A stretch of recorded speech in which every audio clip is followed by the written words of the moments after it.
The lawyer's office felt too small for the amount of hostility packed into it.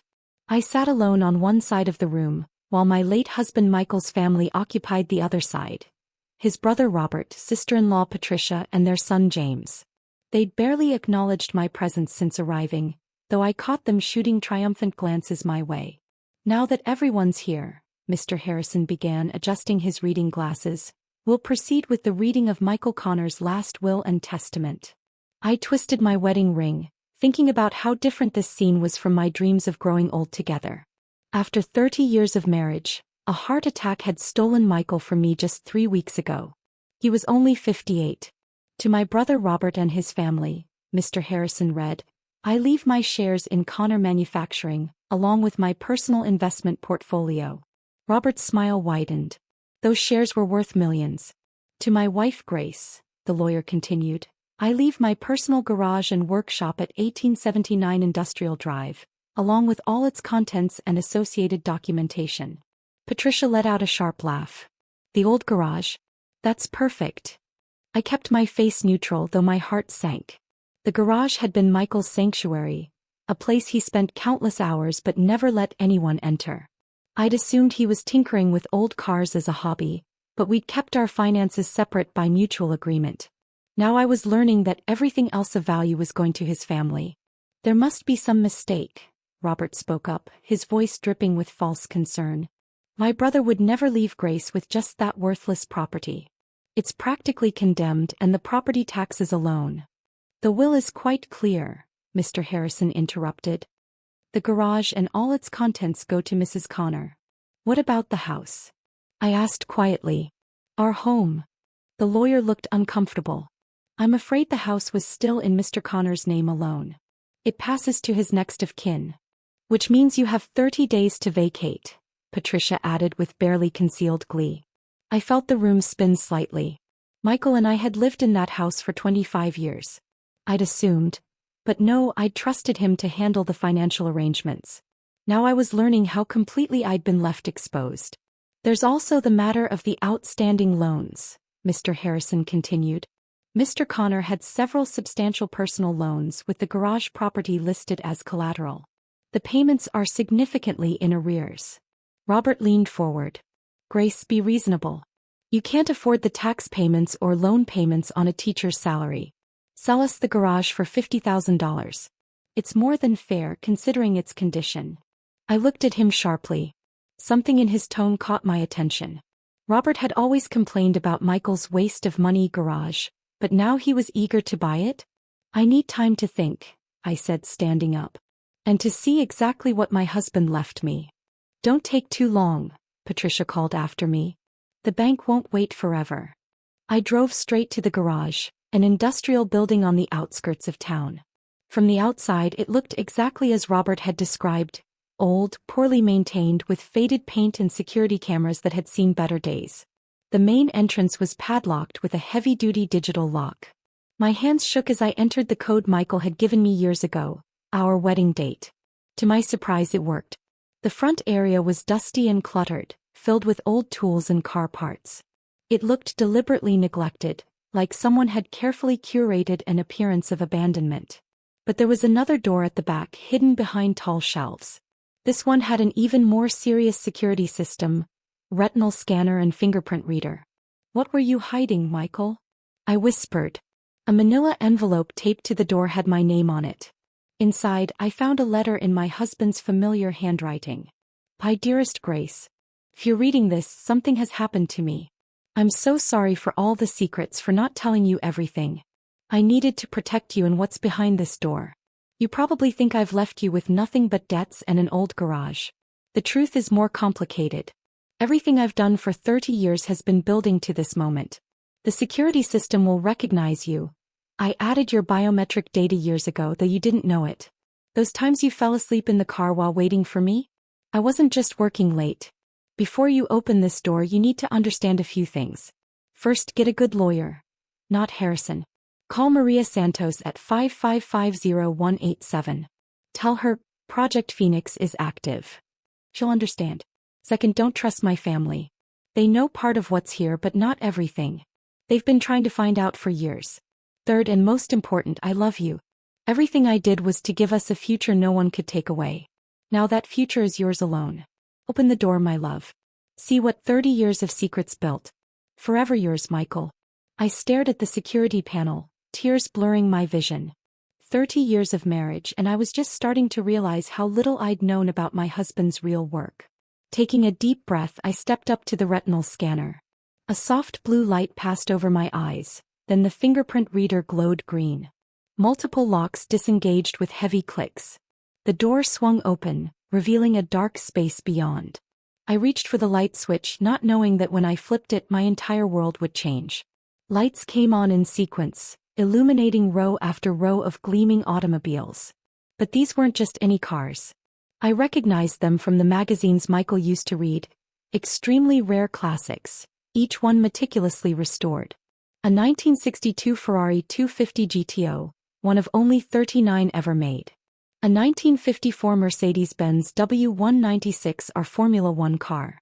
A 1957 Ferrari 335S Spider Scaglietti. Cars worth millions, each one more valuable than the last. On a desk near the door I found more documents. Certificates of authenticity. Restoration records. Ownership papers. Insurance documents showing values that made my head spin. And a USB drive labeled "Watch Me First." My hands trembling, I plugged it into the computer on the desk. Michael's face appeared on screen, healthy and smiling, clearly recorded months ago. Hello, my love.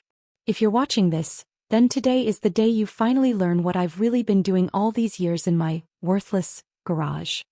I sat in Michael's office chair, surrounded by millions of dollars worth of classic cars, watching my dead husband smile at me from the computer screen. First, sweetheart, I need to apologize, Michael began. The secrecy, the separate finances, the times I made you wait in the car. It wasn't because I didn't trust you. It was to protect you in all of this. He picked up a framed photo I recognized, our wedding day. 30 years ago when we got married, Connor Manufacturing was struggling. Robert and Dad were desperate for capital. They wanted to sell off the company's most valuable asset, a collection of classic cars that belonged to our grandfather. The camera panned to show he was recording this in the same room I now sat in. These cars. Every one of them has been in our family for generations. But Robert and Dad saw them as just assets to liquidate. They didn't understand their true value, their history. Michael's face hardened. I couldn't let that happen. So I made a deal. I used my trust fund to help save the company, but with a condition. The cars would be sold to a shell company I created.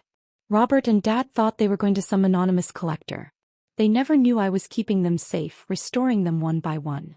He smiled sadly. The loans they found out about? They're from my own company to myself, designed to look like the garage is a worthless property drowning in debt. The taxes they're worried about?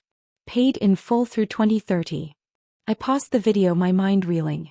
Looking around with new understanding, I noticed how the garage's industrial exterior masked a state-of-the-art security and climate control system. Every car was perfectly maintained, documented, and insured. Resuming the video, Michael continued, over the years I've had offers from collectors around the world.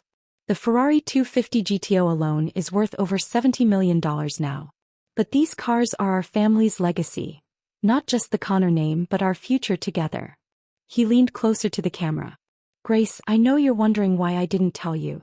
If Robert had ever suspected, he would have tried to force a sale through the courts. By keeping you genuinely unaware, I protected both you and our investment. The company shares I let them inherit?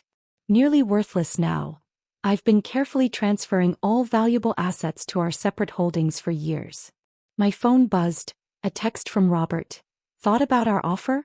Bank called about the loans. Time's running out. Michael's voice drew my attention back. Here's what you need to do now. First, call Maria Santos. She's been my lawyer for 20 years. She has all the documentation proving legitimate ownership and transfer of these vehicles. Second, contact Marcus Chin at Global Heritage Auctions. The USB drive includes recent appraisals and his direct number. He picked up another photo, a recent one of us at our favorite beach. I always planned to retire early, sell a few cars, and surprise you with that beach house you've dreamed of. I'm so sorry I can't be there to see your face when that dream comes true. But everything's in place. The cars, the documentation, the offshore accounts. It's all yours now. Tears rolled down my cheeks as Michael made his final request. Just promise me one thing, love. When Robert and Patricia realize what they've lost, when they see what their greed cost them, remember how 30 years of patience led to this moment. Don't let anger rush you. Play it smart just like we always planned. The video ended. I sat in silence, absorbing everything. Then I called Maria Santos. Project Phoenix is active, I said when she answered. I've been expecting your call, she replied. Don't sign anything. Don't make any statements. I'm on my way. An hour later, Maria arrived with Marcus Chen from Global Heritage Auctions. As they documented each vehicle, the total value made me dizzy, over $160 million for the entire collection. Michael was very thorough, Maria explained, showing me paperwork that established clear ownership history for each car. The loans Robert's worried about? They're from your own holding company. You can cancel them anytime. What about the house? I asked. She smiled. Check your email. Michael transferred it to a trust in your name 6 months ago. Robert's claim is completely invalid. My phone buzzed again, Robert demanding an answer about the garage. After consulting with Maria, I wrote back, can you meet tomorrow at 10 a.m.? Bring Patricia and James. Final decision. That night, I slept in Michael's office chair, surrounded by the incredible legacy he'd spent 30 years protecting. In the morning, I changed into my best suit and waited. At exactly 10 a.m., Robert's Mercedes pulled up outside. I watched on the security cameras as they approached, looking smug. Grace. Robert called through the door. Ready to be reasonable? I pressed the intercom. Retinal scan required for entry. What? Just open the door. New security protocol, I replied calmly. But don't worry, you're in the system. Frustrated, Robert stepped up to the scanner. The door unlocked and they walked into the cluttered front room. Honestly, Grace, Patricia sneered, looking around at the apparent mess. This is ridiculous. Just take our offer in. I pressed another button. The false back wall slid away, revealing the main showroom in all its glory. Their jaws dropped as lights illuminated row after row of pristine classic cars. Welcome to Connor Classic Cars, I said, enjoying their shocked expressions. Or as Michael liked to call it, Project Phoenix. This is impossible, Robert stammered. These cars were sold 30 years ago. No, Robert. Your brother protected them from being sold. He spent 30 years and millions of dollars preserving your grandfather's legacy, the legacy you were ready to liquidate for quick cash. Maria and Marcus stepped out of the shadows, introducing themselves. Marcus spoke first. Mrs. Connor has engaged us to prepare select vehicles for the Monaco Heritage Auction next month. The Ferrari 250 GTO alone should bring around $70 million. You can't sell these cars. Robert exploded. They belong to the Connor family. Yes, they do, I agreed quietly. To Michael Connor's family. Me. Maria handed them each a thick document. This serves as formal notice that the Connor Family Trust is exercising its right of first refusal on your shares of Connor Manufacturing. The purchase price has been calculated according to current market value. This is theft. Patricia shrieked. No, I corrected her. This is karma. 30 years of it. Over the next hour, Maria explained the situation in detail. The cars had been legally purchased and transferred. The garage property was owned free and clear. The house was mine. And Connor Manufacturing's real assets had been quietly shifted to subsidiaries I now controlled. You have two options, I concluded. Accept a fair price for your shares and walk away, or fight me in court where everything becomes public, including documentation of some questionable financial decisions you've made as CEO, Robert. They left in defeat, their Mercedes looking shabby compared to the automotive treasures surrounding us. As the door closed behind them, I felt Michael's presence strongly. Patient revenge is the sweetest, he used to say. Now I understood why. 6 months later, I stood in the driveway of my new beach house, watching the sunset. The Ferrari 250 GTO had indeed brought $71 million at auction. I'd kept most of the collection, but selling just that one car had fulfilled every dream Michael and I had shared. Connor Classic Cars was now a legitimate business, displaying and maintaining heritage vehicles for select clients. Robert had accepted the buyout, retiring in bitter silence. Patricia still glared when she saw me in town, but I didn't mind. In my hand I held the last letter from Michael, the one marked, "Open when it's all done." "My dearest Grace. If you're reading this, then everything worked exactly as planned. The house is yours, the cars are safe, and my family has learned a valuable lesson about greed and patience. But here's what they'll never understand. It was always about more than the cars or the money. It was about proving that true value isn't always visible on the surface. Those cars sat in that worthless garage for 30 years, growing more precious while everyone dismissed them. Just like your love made every day of our marriage more valuable than any Ferrari. I'm sorry I can't share this triumph with you in person. But I hope that every time you watch the sunset from our beach house, you'll remember that sometimes the greatest victories come from quietly protecting what matters most. All my love forever, Michael." I smiled, tucking the letter away as I walked back inside. In the garage, a proper one now with museum-quality lighting, sat Michael's favorite car, a 1957 Ferrari 335S Spider. He'd finished restoring it just before his death. Sometimes, on quiet evenings, I take it for a drive along the coast, remembering the man who spent 30 years crafting the perfect revenge through patience, love, and an absolute understanding of true value. The next generation of Connors would grow up knowing their grandfather's real legacy. Not just the cars, but the lesson that some things are worth protecting, worth waiting for, worth keeping safe until exactly the right moment. As for me, I've developed a newfound appreciation for garages, classic cars, and the art of patient revenge. Michael taught me that the sweetest victory isn't in destroying your enemies, but in quietly building something so magnificent that when they finally see it, they understand exactly what their greed cost them. Robert still drives past the old garage sometimes, probably thinking about the fortune that slipped through his fingers. The building looks the same on the outside, old, industrial, unremarkable. But now he knows that appearances can be deceiving, and that true value often hides in plain sight, protected by love and patience. I've kept Michael's office exactly as it was, his coffee cup still sitting on the desk where he left it.